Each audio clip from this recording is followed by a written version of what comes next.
com uma conversa que eu tive ontem com um ex-parlamentar, mas que circula muito, muito, muito alto, dizendo: é impossível dar certo com um governo cujo Lula é cercado no Planalto só de petistas. Eu estava falando com uma fonte agora antes de entrar no ar ali da base do governo, tá? E eu tô falando assim, da base mais governo impossível. Eu tô falando com gente do PT.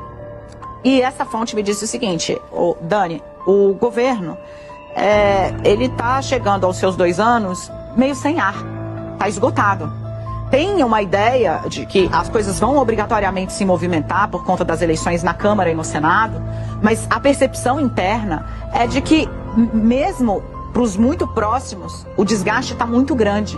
E aí ele me relatou uma cena que eu achei sui generis, ou melhor, cristalina. Uma cena que mostra para vocês o tamanho do nível do desgaste. A bancada do governo, né, do PT, fez uma reunião que era para ser uma coisa, um jantar, uma coisa leve, meio que para misturar a reunião de preparação do pacote de gastos, da votação do pacote de gastos, com uma espécie de confraternização de final de ano. E aí a fonte estava me relatando: o senador tal levou um peixe, o senador Randolph, que é o líder do governo no Congresso, levou um camarão, porque a ideia era fazer uma coisa ali leve. E foram 2 integrantes da cúpula da Fazenda representar a Fazenda para explicar um pouco por que tinha que mexer nas coisas. Gente, azedou o clima, que muita gente saiu sem comer, foi o que me disse a fonte. Figura de linguagem? Pode ser, mas o apetite foi embora, porque na hora que foram dizer por que precisava mexer no BPC, benefício de prestação continuada, que é pago a pessoas da terceira idade, 60 a mais, né, com dificuldades motoras, explodiu esse gasto, mas são pessoas que ganham pouco. Então vai ter uma mudança no cálculo, que é uma espécie de tentativa de conter um pouco a explosão do pagamento desse benefício e entender se tem gente recebendo ilegalmente. E diz que um dos maiores protestos veio do senador Paim, que também está no PT histórico há muitos anos, dizendo um diagnóstico de que, assim, como é que eu vou justificar isso para minha base? Cadê a história que vai provar que tem gente recebendo isso aqui indevidamente? Pois é, nem os petistas aguentam mais. E como a funcionária do Lula, Daniela Lima, falou, o governo está sem ar e parece que quer tirar até essa única coisa que é de graça das pessoas. E como ela bem disse também, que é impossível dar certo um governo desse, principalmente só de petistas, né? Mas eu sempre avisei aqui com meus mais de 3 anos de YouTube sobre a política do nosso país. E o Bolsonaro também avisou, né? Que esse governo do ladrão nunca ia dar certo. Se vocês botarem um pinguço para dirigir o Brasil, um cara sem qualquer responsabilidade, que tem um rastro de corrupção, vocês acham que vai dar certo? Vocês vão continuar com o emprego de vocês aí? Esse regime dele só dá certo até acabar o dinheiro do país, e acaba rapidamente. Vai trazer essa quadrilha de incompetentes para comandar o Brasil. Não vai dar certo. Pois é, e como o Bolsonaro falou, quando acabar o dinheiro, aí já era, né? Mas toda a mídia e uma cambada de vagabundos esquerdistas queriam tirar o Bolsonaro. Agora, você que é pobre fez o L, chupa essa manga, né? Porque quando o Bolsonaro estava no comando, as coisas iam muito bem. Obrigado. Eu sei que você trouxe um outro assunto pra gente aqui. O mercado não está nem aí para esses problemas. O Risco Brasil hoje caiu para 117 pontos. Risco Brasil é o seguinte: qual é o risco do governo brasileiro dar um calote? Então esse risco já foi de 533 pontos em 2015 e caiu para 117 em 2019, uma queda de 43 pontos. Isso aqui quer dizer o seguinte: risco praticamente zero de o país dar um calote. Qual é a razão desse otimismo?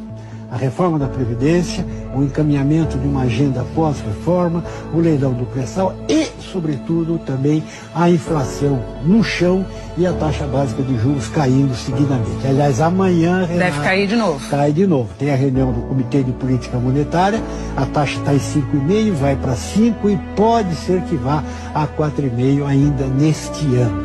É histórico isso, é inflação controlada, juro para baixo, reformas em andamento.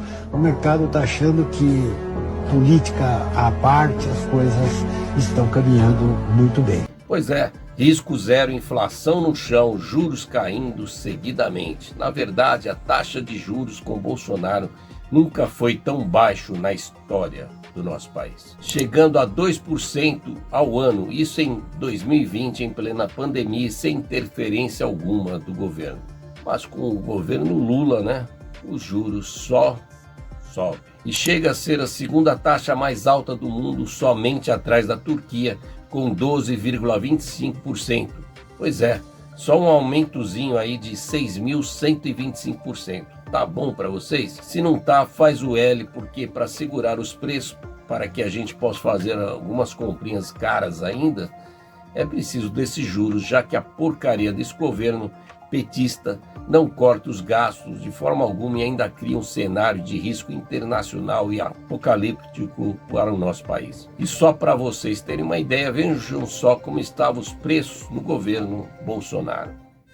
Aí você reclamando aí, ó, azeite 15,75, aí, feijão 4,79, arroz 5 quilos 14,95, aí, ó, 14,95 aos 5 quilos, você tá falando que o azeite tá R$50, ó, 15,75 o azeite, ó, 15,75 é uma andorinha, vamos ver uma andorinha quanto que tá, andorinha R$50 nada, aí, ó, 17,98, azeite andorinha 17,98, olha lá o arroz, estão falando que tá R$35, R$40, ó, 16,95, 14, aí, ó, promoção válida para os produtos abaixo de 26 de 10 de 2022 e até 31 de 10 de 2022. Ixi, é no governo Bolsonaro.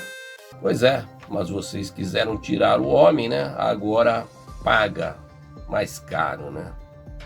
Precisa ver se o teu salário aguenta, ou até quando, não é mesmo? Por falar em aumento, nesta retrospectiva do governo Lula, a gente não podia deixar de falar do dólar, que disparou geral, né? Chegando a se aproximar dos 6,40 nesse Natal, e chamou inclusive a atenção do governo, e no final tiraram a cotação do Google para o dólar em menos de um dia da sua postagem, só porque falou que o dólar estava 6,38 quando tinha fechado a 6,18. Quer dizer, no governo Lula ninguém pode errar, só eles, né? Porque se for um erro grave contra o governo, aí já era, né? Cortado na certa.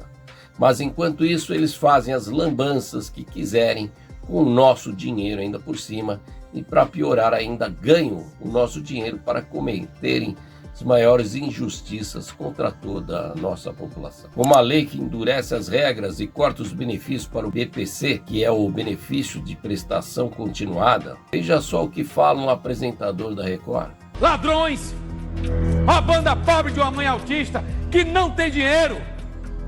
Elas sobrevivem, deixam de comer para os filhos.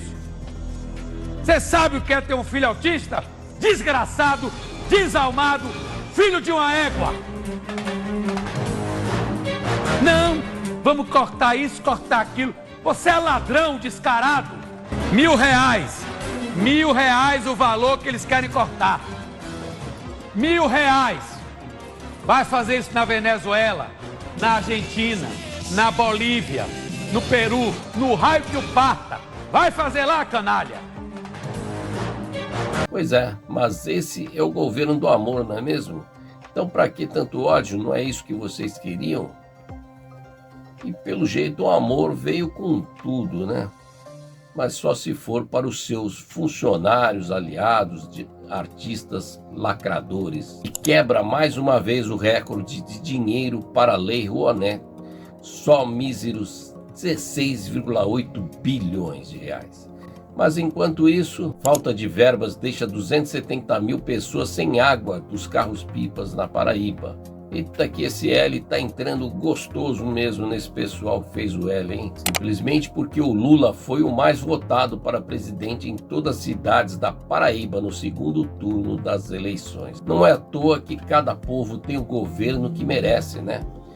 E até o Rei Pelé já dizia que o brasileiro não sabe votar. Por falta de prática, falta de educação e ainda mais porque se vota, em geral, mais por amizade nos candidatos. Mas faltou uma coisa que o Pelé não sabia, mas o seu Lula sabe muito bem.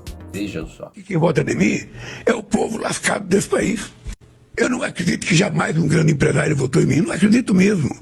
Trato todos eles com muito respeito, mas com muito respeito e com muito carinho.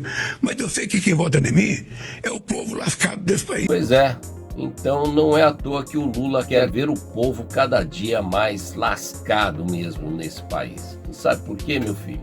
Para você que fez o L continuar pobre, continuar mendigando para o governo, para poder pelo menos sobreviver. Mas pobre é pobre, a gente ganha o voto de pobre na época da eleição, para que cuidar de pobre?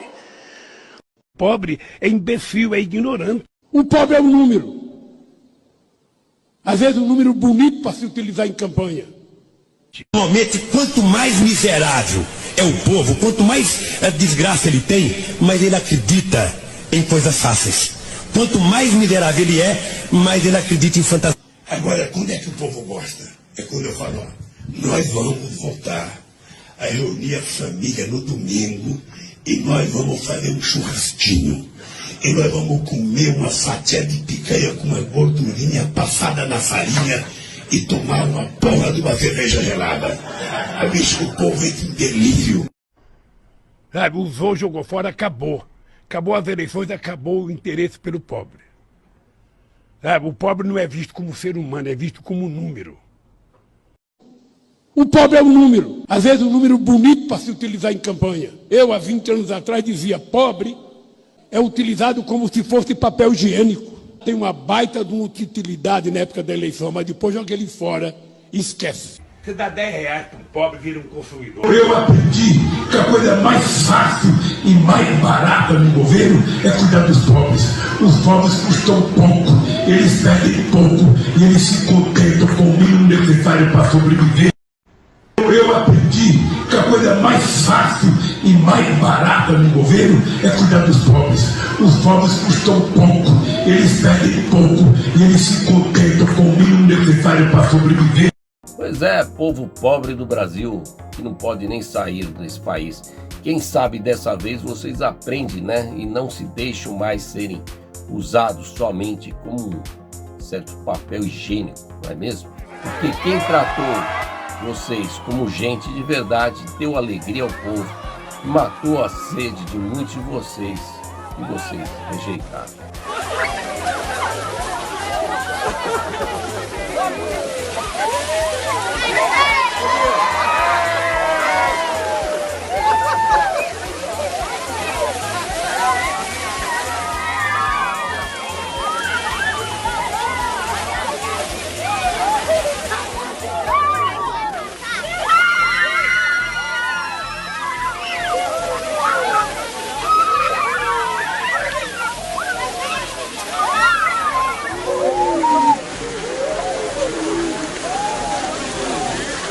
Então tá aí, agora aguenta, não é mesmo?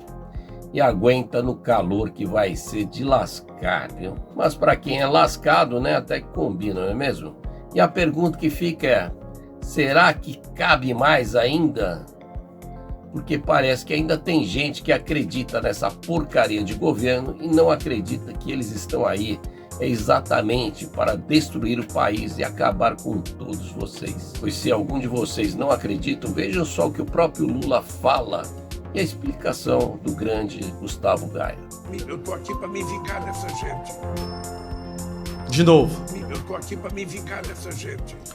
O Lula está se vingando do Brasil.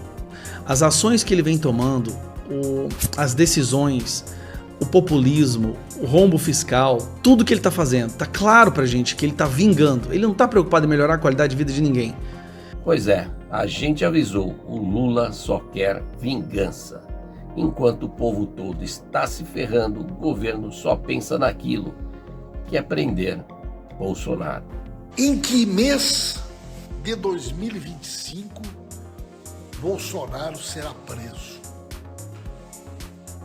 Em que mês de 2025 Bolsonaro será preso? Essa é a grande dúvida que eu tenho e a dúvida que o Brasil tem. Essa é a dúvida, o cacete, seu ministro de bosta e meia tigela.